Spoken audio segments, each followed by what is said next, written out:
to look at him, to look at Carrington, you would not know he was a sick, very sick baby. He's cute and he's little, and he has a lung disease, a very rare lung disease. That disease is consuming 6-month-old Carrington Dean. It's called a surfactant protein B deficiency. He don't have the lining that we have in our lungs to help him breathe. Life outside a hospital is impossible, so his family visits him every day. With him being on a ventilator, it's even harder because I know that he's not breathing on his own. He struggles every day just for a breath. If you take him off of his ventilator, 5-10 seconds later, he get grasping for air. Okay, take a breath.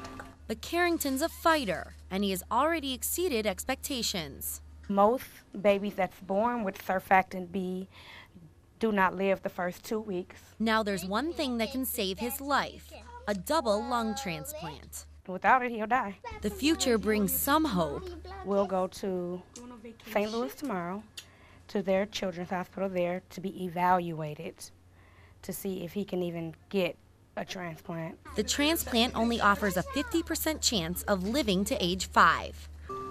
So today, he lives with a smile. Put it in the arms for the baby and me! Yay! And hopes for the future. In Rockford, Joelle Parks, WTVO, Channel 17 News. Charles, it all happens here at the airport while many of you are sleeping. In fact, we're expecting these heavy planes to be landing in about an hour. And tonight, you'll see them in action. A silent night sky with lights glimmering in the distance quickly comes alive. Plane after plane hit the runway, met by workers and machines on the ground, transforming the airport into what looks like a small city of its own. A community of 150,000 people called Rockford, Illinois, is competing with communities that have millions and millions of citizens. Airport Executive Director Bob O'Brien says it all happens in a span of about 2 hours between 11 p.m. and 1 a.m. At least 20 UPS cargo planes completely filled To the gills, front to back, just enough room to have a pilot and co-pilot up front. touch down on an extra long 10,000-foot runway every night. The runways and taxiways are perfectly set up for us, so where we're limited taxi times, the traffic at the time of night that we're operating is minimal. And get this, because of all the traffic here at this UPS hub, the Rockford Airport competes with much bigger cities for cargo shipments. In fact, it's ranked 18th in the nation. In the recent couple of years, we've passed places like Boston, Orlando, Salt Lake City, Fairbanks, Alaska. In fact, O'Brien says the airport lands about 1.5 billion pounds of shipments every year. Still not impressed? Here's some perspective. The heaviest elephants in the world weigh more than 20,000 pounds. Do the math, that's the equivalent of about 60,000 of the largest elephants on the planet landing at the airport each year. Nothing in the world that can't land here because of the strength of the runways, the length of the runways, the sophistication of the instrument landing system. But the landing is just the beginning. Those thousands of pounds of shipments still have to be collected and sorted before sunrise. And coming up tomorrow in our part 2 of our special report, we'll show you how all these shipments are sorted in a very quick amount of time. Live at the Rockford Airport, Alex Shabbat, WTVO Channel 17 News. It's a laid-back county. As you look out across its green fields, farms dotting the land, it's clear life is a little more quiet in Lee County, and that's the way people here like it. But quiet doesn't always mean easier. Lee County is about like other counties. Right now we're doing budgets. Right now, county leaders are dealing with a $1.6 million budget shortfall. Expenses go up, income stays the same. So we are having an issue of income. Where do you get it? But they do have ways to bring in that money. Dixon is home to several industries bringing in tax dollars, but that's not all. Well, they do a lot of tourism because Reagan lived here.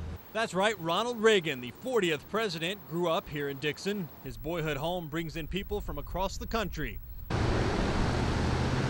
The city is also sprucing up the riverfront to bring more residents down.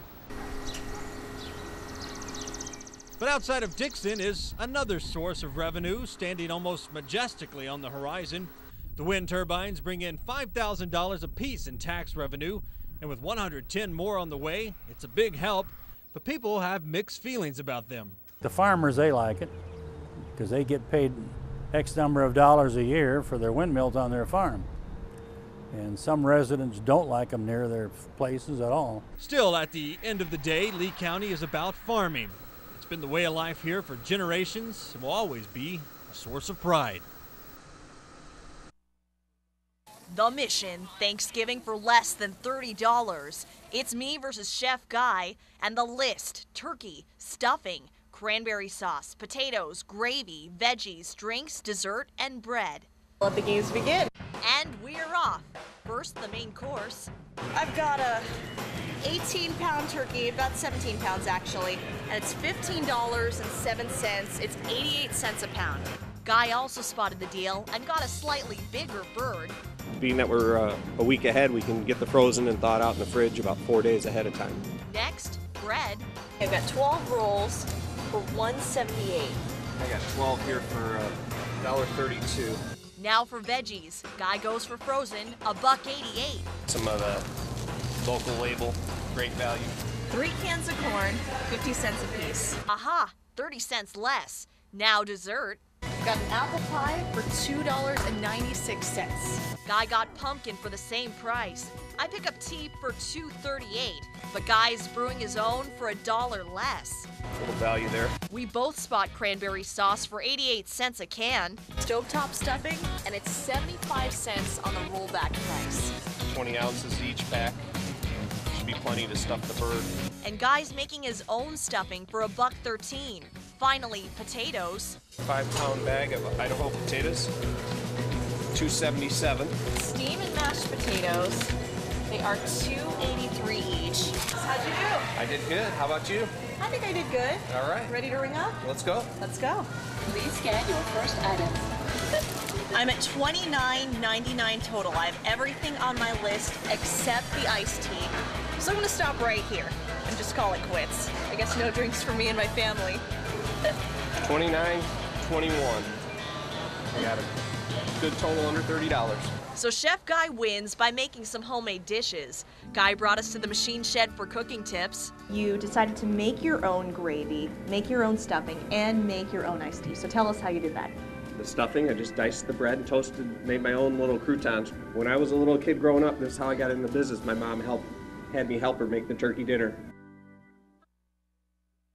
Steve and Nicole, authorities called off the search here about an hour ago after finding no evidence of a body in the river. Now, you may be able to see the dam behind me where this has all been going on. Here's some video of the search from earlier. As you mentioned, this all started around 1 this afternoon here at Belvedere Park after witnesses believed they saw someone fall over the dam into the Kishwaukee River. Since then, more than 6 agencies have been involved on the search, including dive teams and helicopters. Divers also used a sonar device which didn't pick up anything under the water. Authorities say the only evidence they found is a piece of concrete foam that may have been used as a flotation device. Saw an object go over the dam. She thought it was a raft or boogie board with somebody on it. They thought that they could see someone go over the dam, go down, come back up, and then go back down. So at this point, it's unclear what, if anything, the witnesses saw, but we'll bring you the very latest as we find it out.